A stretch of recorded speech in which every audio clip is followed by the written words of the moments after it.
প্রিয় কর্মরত এবং অবসরপ্রাপ্ত রাজ্য সরকারি কর্মচারী, বোর্ড, কর্পোরেশন, পঞ্চায়েত, পুরসভার কর্মচারীরা, আমি শ্যামল কুমার মিত্র, সভাপতি, confederation of state government employees. আপনারা অধীর আগ্রহে অপেক্ষা করছেন, কারণ ইতিমধ্যেই আপনারা সংবাদ মাধ্যম সূত্রে জেনে গেছেন যে রাজ্য সরকারের পক্ষে তাদের advocate on record Kunal Mimani তাদের 101 পাতার রিটন সাবমিশন মহামান্য সুপ্রিম কোর্টে জাস্টিস সঞ্জয় কারোলের এজলাসে জমা দিয়েছেন এবং আমাদেরকেও কপি পাঠিয়েছেন। এখন এই সাবমিশনে তারা কি বলেছেন, কি হতে চলেছে, এ সম্পর্কে আপনাদের উৎসাহ থাকা অত্যন্ত স্বাভাবিক। আমি আপনাদের একটু প্রথমে ফিরিয়ে নিয়ে যাব। আমরা এর আগে একাধিক সাক্ষাৎকারে বলেছি যে এই যে কোনো মামলার সবথেকে গুরুত্বপূর্ণ বিষয় হচ্ছে মামলার পিটিশন, এবং আমাদের মামলার এই পিটিশনটা তৈরি করেছিলেন আমাদের পূর্বতন এবং প্রথম আইনজীবী সর্দার আমজাদ আলী। তার সঙ্গে ছিলেন তার সুযোগ্য সহযোগী মাসুম আলী সর্দার এবং প্রবীর চ্যাটার্জি, এবং অবশ্যই আইএনটিইউসির পশ্চিমবঙ্গ শাখার তৎকালীন সভাপতি প্রয়াত রমেন পান্ডে। তিনি এই পিটিশন মুসাবিদায় সর্দার আমজাদ আলীকে যথেষ্ট সহায়তা করেছিলেন। এই পিটিশনটা এতটাই নিখুঁতভাবে সর্দার আমজাদ আলী তৈরি করেছিলেন যে আজ পর্যন্ত দীর্ঘ 10 বছর মামলা চলছে। স্যাটে প্রথম আমরা হেরে গিয়েছিলাম। স্যাট বলেছিল এটা রাজ্য সরকারের এখতিয়ার, কর্মচারীদের অধিকার নয়।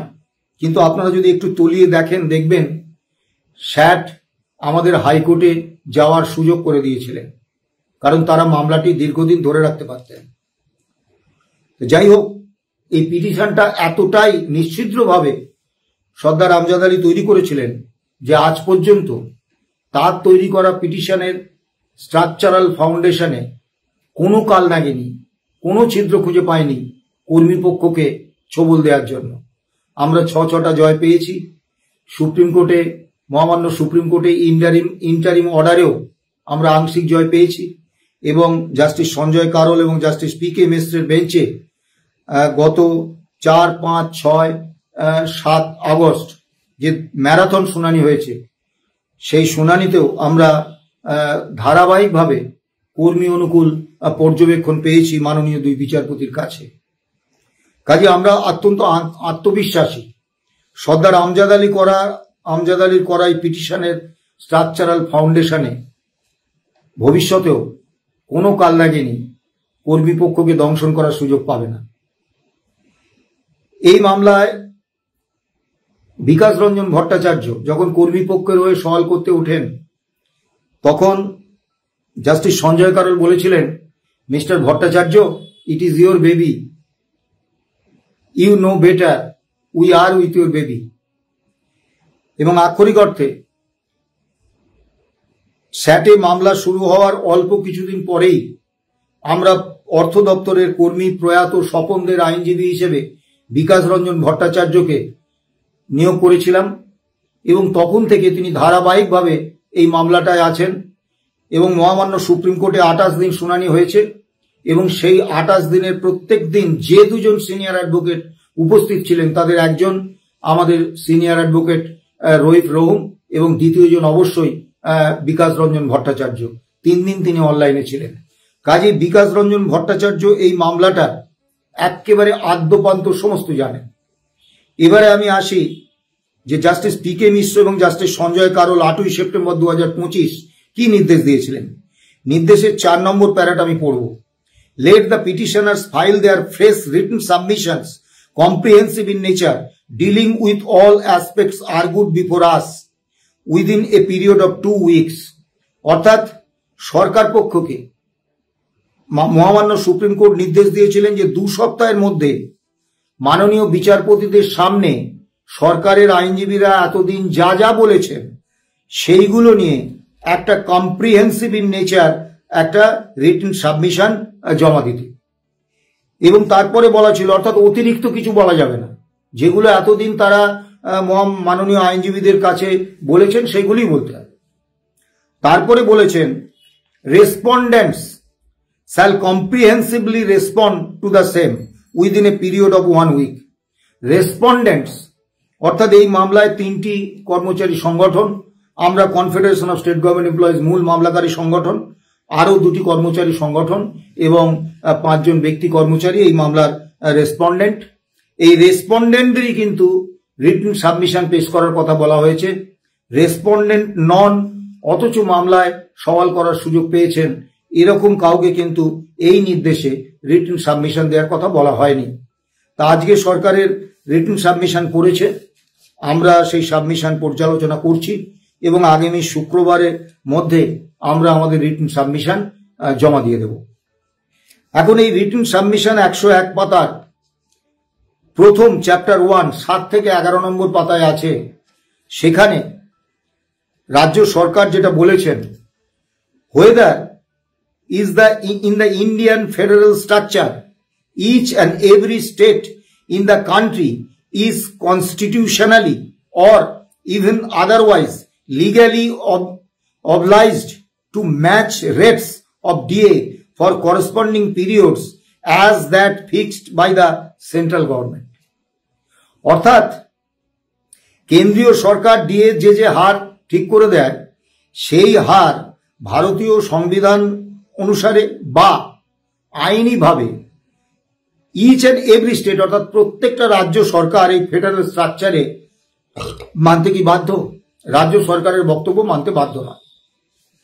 এখন আমরা বারবার বলেছি রাজ্য সরকার পুরো বিষয়টা গুলিয়ে দিতে চাইছেন। আমরা কখনো আমাদের পিটিশনে বা আমাদের পরবর্তীকালের এই দীর্ঘ 10 বছরে আমরা যে সাবমিশন রেখেছি তাতে কখনো আমরা সেন্ট্রাল রেটে অর্থাৎ কেন্দ্রীয় সরকার যেভাবে দিচ্ছেন সেইভাবে দেওয়ার আবেদন আমরা কোথাও করিনি। কাজেই এই প্রশ্নটা সম্পূর্ণ অবান্তর। আমরা বলেছি এই রাজ্য সরকার তার কর্মচারীদের ডিএ দেওয়ার জন্য 5ম রাজ্য বেতন কমিশনের সুপারিশ মেনে রোপা 2009-এ যে কনস্টিটিউশনাল কমিটমেন্ট করেছেন সেইটুকু রাজ্য সরকারকে মানতে হবে। রাজ্য সরকার একটা কন্টিনিউইং বডি, পূর্বতন বামফ্রন্ট যখন শাসক ছিলেন তাদের আমলের এই সিদ্ধান্ত বলে পরে শাসক পরিবর্তন হয়ে তৃণমূল কংগ্রেস হয়েছে, তারা মানবেন না, এটা সাংবিধানিকভাবে হয় না। আমরা একটু 5ম রাজ্য বেতন কমিশনে কি বলা হয়েছিল এবং তার এগেনস্টে আমাদের রোপা 2009-এ কি আছে আমরা একটু বলবো। 5th পে কমিশনে 10 নম্বর অনুচ্ছেদে 2 নম্বর প্যারায় বলা ছিল, now we first deal with the DA due to unabated pressure of inflation in the economy. The real value of salary periodically fixed by the pay commission gets continuously eroded with the passage of time. Thus arises the need for payment of DA so as to protect this loss. অর্থাৎ প্রতিদিন জিনিসপত্রের দাম বাড়ছে, মুদ্রাস্ফীতি বাড়ছে এবং তার ফলে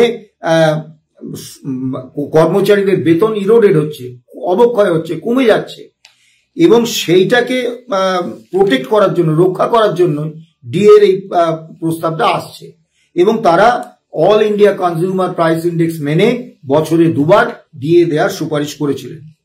এখন এই all India consumer price index কিন্তু কোনো কেন্দ্র বা রাজ্য সরকার তৈরি করেন না, এটা হচ্ছে সিমলায় লেবার ব্যুরো, তারা 28টি রাজ্য এবং 7টা কেন্দ্রশাসিত অঞ্চল থেকে তাদের নির্দিষ্ট কিছু শহর এবং গ্রামে নির্দিষ্ট কিছু পণ্যমূল্য কত তার তালিকা সরকারিভাবে নেন এবং তার গড় করে একটা তালিকা, একটা all India consumer price index তৈরি করেন।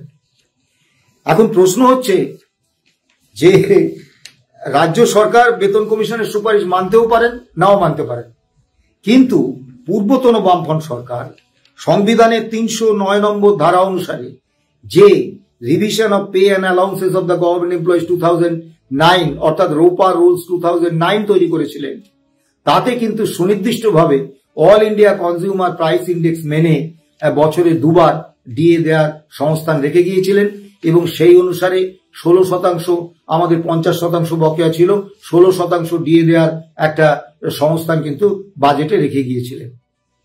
অর্থাৎ এইটা হচ্ছে 2009-এর রূপাটা হচ্ছে সংবিধানের 309 নম্বর ধারায় রাজ্য সরকারের একটা কমিটমেন্ট। আমরা শুধু এই কমিটমেন্ট পূর্ণ করার কথা বলেছি। কাজেই সেন্ট্রাল রেটে ডিএ দিতে এই ফেডারেল স্ট্রাকচারে রাজ্য বাধ্য কি বাধ্য নয়, এই প্রশ্নটাই অবান্তর। এরপরে যেটা বলা হয়েছে 7 থেকে 9 কনস্টিটিউশনাল ফ্রেমওয়ার্কে রাজ্য সরকারের যে বিভিন্ন ক্ষমতা সেগুলো বলা হয়েছে। 9 থেকে 10 নম্বর পাতায় বলা হয়েছে সুপ্রিম কোর্টের বিভিন্ন সময়ে কি ভিউজ ছিল।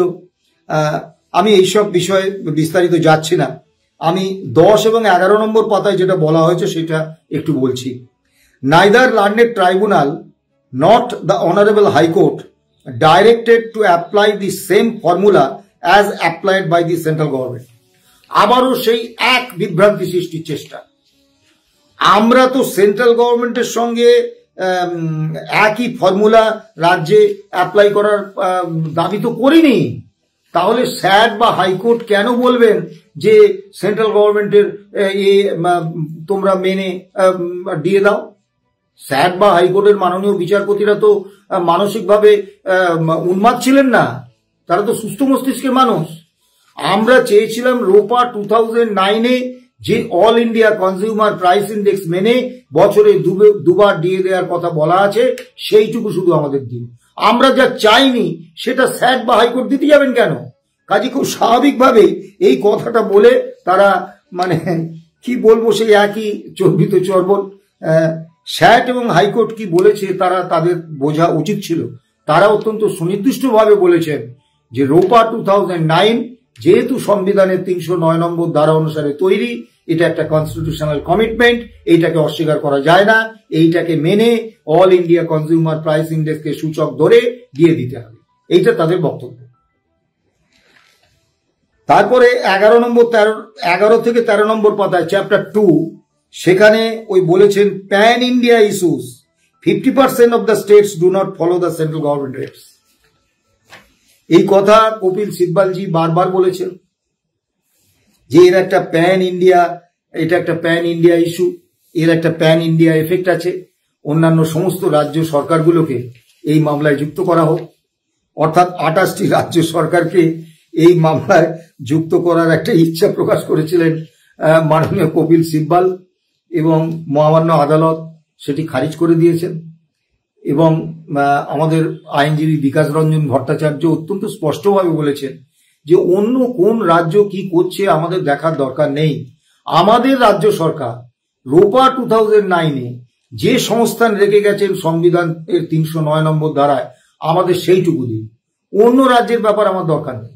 আমরা তো কর্ণাটকের কর্মচারী নয়, আমরা তো উত্তরপ্রদেশের কর্মচারী নয়, আমরা তো ঝাড়খণ্ডের কর্মচারী নয়, আমরা পশ্চিম বাংলার রাজ্য সরকারের কর্মচারী। কাজেই পশ্চিম বাংলায় রাজ্য সরকার যে রুলস করেছেন সেই রুলস অনুসারে আমরা ডিএটা পেতে চাই। কাজেই এই প্যান ইন্ডিয়া ইস্যু, এটা আগেই মাননীয় বিচারপতিরা তাদের বক্তব্য জানিয়ে দিয়েছেন, এ নিয়ে আর দীর্ঘ বলার অবকাশ নেই। আবার ওই 11 থেকে 13 নম্বর পাতায় আবার একই কথা, direct impact of states with similar ROPA rules but different DA rates, factual matrix ইত্যাদি ইত্যাদি ইত্যাদি। আর বিশেষ কিছু বলার নেই, একই কথা যেগুলো তার আগে বারবার বলেছে। অর্থাৎ রাজ্য সরকার তার রিটেন সাবমিশনেও যেটা বলতে চাইছেন বা যেটা বলছেন যে রাজ্য সরকার তার নিজস্ব নিয়ম অনুসারে দিয়ে দেবে। আমরাও সেটাই বলছি, আমরাও বলছি রাজ্য সরকার তার নির্দিষ্ট নিয়ম মেনে দিয়ে দেবে। এখন এই নিয়মটা রোপা 2009-এ রাজ্য সরকারই ঠিক করে দিয়েছে যে all India consumer price index. এবার প্রশ্ন হলো যে all India consumer price index মানতে রাজ্য কি বাধ্য? মাননীয় বিচারপতিরা রাজ্য সরকারের আইনজীবীদের একাধিকবার প্রশ্ন করেছেন যে আপনারা all India consumer price index মানবেন না, ভালো, তাহলে আপনারা কিসের ভিত্তিতে ডিএটা দেবেন? তারা কিন্তু কোনো নির্দিষ্ট পলিসি বা নির্দিষ্ট অর্ডার দেখাতে পারেননি। তা মাননীয় কপিল সিব্বাল বলেছিলেন তাদের সূচক বা তাদের দেয়ার পলিসি হচ্ছে কস্ট অফ লিভিং, সেই কারণে দিল্লিতে এবং চেন্নাইয়ে তারা সেন্ট্রাল রেটে এবং তামিলনাড়ুর রেটে ডিএ, হাউস রেন্ট অ্যালাউন্স ইত্যাদি দেন। এখন সেখানেও একটা অত্যন্ত মৌলিক প্রশ্ন যে কস্ট অফ লিভিং যদি রাজ্য সরকারের ডিএ দেওয়ার সূচক হয়, তাহলে ধরুন এতে আমাদের পুরুলিয়া, জলপাইগুড়ি, বাঁকুড়া, উত্তর দিনাজপুর, দক্ষিণ দিনাজপুর, জলপাইগুড়ি, সুন্দরবন আর কলকাতা, শ্রীরামপুর, এই সব জায়গায় তো কস্ট অফ লিভিং এক নয়। তাহলে কস্ট অফ লিভিং যদি রাজ্য সরকারের ডিএ দেওয়ার কোনো সিস্টেম বা পলিসি হতো, তাহলে তো এই সমস্ত জায়গায় আলাদা আলাদা ডিএ দিতেন। কাজেই আমরা অত্যন্ত সুনির্দিষ্টভাবে বলছি যে আমরা রিটেন সাবমিশন দেখে নিয়েছি। রিটেন সাবমিশন আমাদের আইনজীবীরা পড়ছেন, আমরা রিটেন সাবমিশনের পুরোটা দেখেছি, আরো বিস্তারিত আলোচনা করব। নতুন কিছু আমরা খুঁজে পাইনি। রাজ্য সরকার এতদিন ধরে যা বলে এসছেন সেটাই বলেছেন। কাজেই আমরা এই নিয়ে দুশ্চিন্তা করার মতো কোনো জায়গা আমরা খুঁজে পাচ্ছি না। আমরা শুধু কয়েকটা কথা বলবো যে একটা রাজ্য সরকার কতটা নির্লজ্জ হতে পারে, কতটা নির্মম হতে পারে, তার উদাহরণ এই মমতা ব্যানার্জি নেতৃত্বাধীন রাজ্য সরকার। জুন 2011 থেকে জুলাই 2024 পর্যন্ত রাজ্য সরকার কর্মচারী এবং পেনশনারদের ডিএ এবং ডিয়ারনেস রিলিফ না দিয়ে 2,19,107.25 কোটি টাকা সাশ্রয় করেছেন এবং বলছেন যে এই টাকাটা তারা রাজ্যের উন্নয়নে ব্যয় করছে। আচ্ছা, রাজ্য কর্মীদের ডিএর টাকা, ডিয়ারনেস রিলিফের টাকা, বেতন পেনশনের টাকা অন্য খাতে খরচ করা যায়? এই অধিকার রাজ্য সরকারকে কে দিয়েছে? আর যদি তাই করে থাকেন, তাহলে রাজ্য সরকার কেন বলছেন না, কেন মমতা বন্দ্যোপাধ্যায় এই রাজ্যের উন্নয়নের কৃতিত্ব নিচ্ছেন? তিনি বলুন যে রাজ্যের উন্নয়ন হচ্ছে রাজ্য কর্মীদের টাকায়, কৃতিত্বটা তাদেরই। তিনি তো বলছেন না। দ্বিতীয় বিষয় আসুন, ইন্টারিম অর্ডারে মহামান্য সুপ্রিম কোর্ট নির্দেশ দিয়েছিলেন যে জুলাই 2009 থেকে ডিসেম্বর 2019 পর্যন্ত বকেয়া ডিএর 25% দিয়ে দেয় এবং রাজ্য সরকার কলকাতা হাইকোর্টে দাবি করেছিলেন যে এই বকেয়া ডিএ দিতে তাদের 23,000 কোটি টাকা লাগবে। সুপ্রিম কোর্টে ওইটা অনেকটা বেড়ে গেছে, মানে 1500 কিলোমিটার রাস্তা গেছে তো ওই জন্য বেড়ে গেছে, বেড়ে গিয়ে ওটা 41,770 কোটি টাকা হয়েছে। এখন ধরুন রাজ্য সরকার বললেন তার 1/4 মানে হচ্ছে ওই 10,500 বা 10,700 কোটি টাকা। যাই হোক, তা রাজ্য সরকার বললেন তাদের কাছে এই টাকা নেই এবং তাদের ধার করতে হবে আরো ইত্যাদি ইত্যাদি। 2011-12 থেকে 21-22 অর্থবর্ষ পর্যন্ত বেতন এবং পেনশন খাতে রাজ্য সরকার যে বরাদ্দ করেছেন তার মধ্যে 65,262 কোটি টাকা রাজ্য সরকার খরচ করেন, রাজকোষে পড়ে আছে। আর অর্থ কমিশন, কেন্দ্রীয় অর্থ কমিশন এই ব্যাপারে এই খাতে রাজ্য সরকারকে যে টাকা দিয়েছিলেন তার মধ্যে 9,000 কোটি টাকা রাজ্য সরকার খরচ করতে পারেননি, এটাও তাদের রাজকোষে পড়ে আছে। অর্থাৎ 34,262 কোটি টাকা রাজকোষে পড়ে আছে। তা এই টাকাটার জন্য রাজ্যকে ঋণও করতে হবে না বা অন্য কোনো বাজেট কাটছাট করতে হবে না, এটা রাজকোষে রাজ্য কর্মীদের বেতন এবং পেনশন খাতের টাকা 34,262 কোটি টাকা পড়ে আছে। তা বকেয়া ডিএ হিসেবে তারা হিসেব দিয়েছিলেন, এই হিসেবটা অনেক জল আছে, সে আমি ও বিতর্কে যাচ্ছি না। হিসেব দিয়েছিলেন 41,770 কোটি টাকা লাগবে, মানে 1500 কিলোমিটার যেতে 23,000 কোটি থেকে 41,770 কোটি টাকা হয়ে গেছে। ঠিক আছে, তো এইটা তো 34,262 কোটি টাকা, তো এই টাকাটার 82%। তাহলে 25% কেন? তারা তো 82% বকেয়া ডিএ দেওয়ার মতো টাকা তাদের কাছে ছিল, তারা দেননি। এবং রাজ্য সরকার বিভিন্নভাবে মানে একটা লুটের রাজ্য চালাচ্ছে। রাজ্য কর্মীদের ডিএ দিচ্ছেন না, পেনশনারদের তাদের অবস্থা খুব খারাপ, তাদের কোনো ইনক্রিমেন্ট নেই। ডিএটা বাড়লে তবু তারা ডিয়ারনেস রিলিফটা পান। সংসার চালানো দুরস্ত, দুবেলা ডাল ভাত খাওয়া দুরস্ত, তারা ওষুধপত্রই কিনতে পারছেন না, খুব খারাপ অবস্থায় আছে। তো সেই পেনশনারদেরও ডিয়ারনেস রিলিফটা দেব না। অথচ এই সরকার এনজিও গুলোকে 2016-17 থেকে 21-22 অর্থবর্ষ পর্যন্ত 1,17,676 কোটি টাকা 1,17,676 কোটি টাকা দিয়েছেন। এখন এনজিও গুলোকে দেয়া টাকার কোনো সিএজি অডিট হয় না, কোনো রাজ্য সরকার অডিট করতে পারেন না। রাজ্য সরকার জানতে চাইতেও পারেন না তুমি এটা জুয়া খেলে নষ্ট করেছো, না মদ খেয়েছো, না বেলেল্লাপনে করে খরচ করেছো, না জনস্বার্থে কাজে লাগিয়েছো। কারণ এনজিও গুলোকে দেওয়া টাকার কোনো হিসেব রাজ্য সরকার চাইতে পারেন না। তাই এনজিও গুলোর বেশিরভাগ পরিচালনা করেন শাসক দলের নেতা মন্ত্রী, অর্থাৎ বকলমে এনজিও গুলোর নামে এই শাসক দলের নেতা নেত্রীদের পকেটে 1,17,676 কোটি টাকা রাজ্য সরকার দিয়ে দিতে পেরেছে। আর রাজ্য কর্মীদের মানে ডিয়ারনেস রিলিফ দিতে রাজ্য সরকারের এত সংকোচ। আমরা একবারও বলি না যে সামাজিক খাতে রাজ্য সরকার বরাদ্দ করবেন না। তা সামাজিক খাতে রাজ্য সরকার এবারে 90,000 কোটি টাকার বেশি বরাদ্দ করেছে। কিন্তু একটা প্রশ্ন তো উঠবে, সামাজিক খাতে বরাদ্দ কেন হয়? সমস্ত রাজ্য সরকার, কেন্দ্র সরকার তারা তো সামাজিক খাতে বরাদ্দ করেন। সামাজিক খাতে বরাদ্দ হয় যারা গরিব প্রান্তিক মানুষ, যারা আর্থসামাজিক অবস্থানে পিছিয়ে আছেন, তাদের সমাজের মূল আর্থসামাজিক অবস্থানে তুলে আনার জন্য সরকার কিছু আর্থিক অনুদান, কিছু সুযোগ সুবিধে, কিছু প্রকল্প দেন। এটা তাদের জন্যে। এবং সারা ভারতবর্ষে বিভিন্ন রাজ্যে এবং কেন্দ্রে গরিব মানুষ বা সদ্য বিপিএল তালিকা থেকে একটু উপরে এসেছে নিম্নবিত্ত মানুষ, তাদেরকে দেওয়া হয়, যার জন্য নির্দিষ্ট আর্থিক মাপকাঠি আছে। পশ্চিম বাংলায় কিন্তু সমস্ত সামাজিক প্রকল্প, এই যে 90,000 কোটি টাকার বেশি বরাদ্দ, এই পুরো টাকাটা কিন্তু এরকম কোনো আর্থসামাজিক অবস্থান দেখে, তাদের আর্থিক মাপকাঠি দেখে, তারা গরিব কি বড়লোক দেখে দেয়া হচ্ছে না, এটা দেয়া হচ্ছে সবাইকে। যার ফলে ধরুন এই 90,000 কোটি টাকা যদি শুধু গরিব মানুষদের দেওয়া হতো, রাজ্য সরকার কোনো বিপিএল তালিকা করেন না, কেন জানি না। কেন্দ্রীয় সরকারের তালিকা অনুসারে রাজ্যের 21.27% মানুষ বিপিএল অর্থাৎ দারিদ্র্যসীমার নিচে আছে।